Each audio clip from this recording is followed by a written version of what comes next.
And welcome back. So Mike, I know you, like many others, have been really excited about this game for a long time. Yeah, I've been waiting for this game for a while. Assassin's Creed 3 is an awesome game. And you know what? I was really kind of nervous when they were going to go back to like revolutionary America. Not always the greatest scene, but it turns out it actually works very well in this game.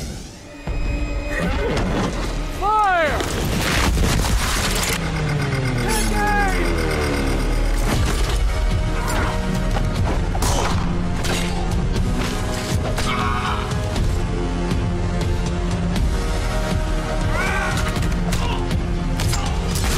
History's favorite badass simulator returns with force in the latest from Ubisoft, Assassin's Creed 3. The Assassin's Creed series has been a fan favorite since its inception as it plays up the often historically inaccurate saga of the Templar.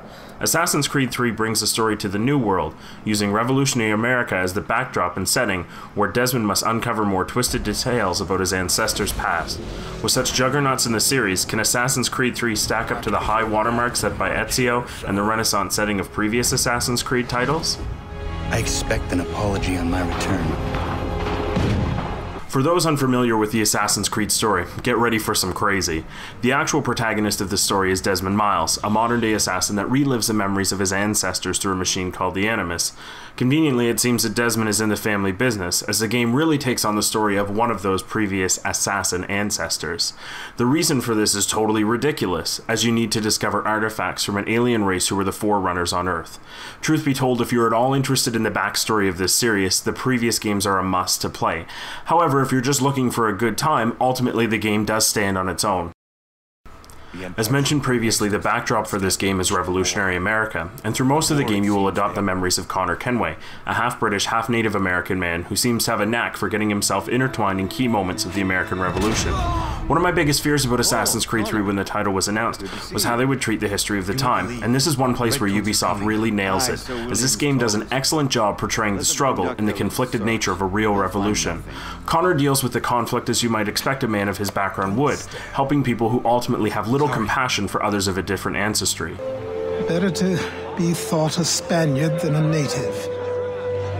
And both are better still than I. Connor, however, is arguably the weakest of the Assassin's Creed protagonists and stands in stark contrast to the engaging Ezio of Assassin's Creed 2. Connor's character is what you would expect to a degree, an angry and confused man who is in a difficult time. However, I never really felt strongly attached to his plight, and he struck me as more of an annoyance. What saves this, however, is a brilliant cast of secondary characters and an amazing antagonist with a great early plot twist. The historical figures in this game also shine as well, and characters such as Ben Franklin and George Washington are portrayed exceptionally. Benjamin Franklin. Pleased to meet you. On the gameplay side, Assassin's Creed 3 is exceptionally ambitious. The new setting brings many challenges to a game that's built its reputation on aerobatics and grandiose architecture. This stands in stark contrast to the rugged frontier of colonial America and the more horizontal cities of New York and Boston.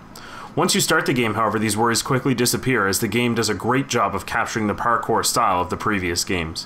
While tree running takes a little bit of getting used to, once you've mastered its nuances, it rivals some of the best free running segments from previous games. To accomplish some of these feats, the controls in this game had to be slightly streamlined. This serves very well to ease you into the game if you aren't familiar, and helps navigate some of the less obvious free-running sequences. However, because of this, it makes some things a little bit more difficult, such as getting from place to place and chase missions. It's a necessary compromise, but I can't help but notice the controls do not seem as tight as previous versions. The combat system is also a bit hit and miss. Gone is an instant heal solution, which is a great change to the feel of the game.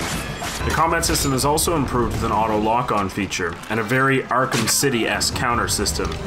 Combat in a large group was never a strong point for this series, and it's still a lot more fun to perform some sort of crazy assassination than to throw down with a large group of enemies.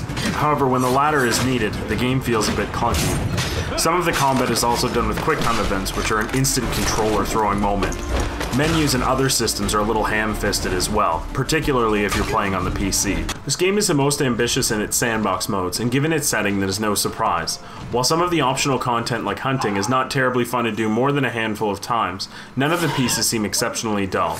The homestead system is slightly improved from similar modes in previous games and is much more streamlined. The homestead allows you to enlist artisans to produce goods to acquire money for other things in the game. These other things, however, are exceptionally cosmetic, which limits the functional need of these optional missions. As for the main story, the gameplay is varied and you'll never find yourself frustrated by repetition in the mission types and settings. The chase missions are not as well executed in this go-around. This does very little to affect gameplay overall. While the storyline is very engaging, the amount of cutscenes can quickly frustrate the player, considering the action this game is capable to deliver. The sequences that involve modern-day Desmond are not optional this time, but have been greatly improved and more engaging than before. Overall, while there are a few graphical bugs, some sloppy controls, and Connor not being the most engaging hero in the franchise, there isn't a whole lot here to really complain about. The story and setting are well executed, and even 5 games in, the series does not suffer from too much repetition. For any fans of Assassin's Creed, you can't go wrong with this game, and if you're curious about the series, I would probably recommend starting in at least Assassin's Creed 2 before jumping into this game. The regulars are coming. Here! We're here! Get them! Regardless of whether you're a redcoat or a patriot, I think this game is an absolute must-play. North of here is where we'd normally unload the cargo. Maybe you'll find it there. Enough of that.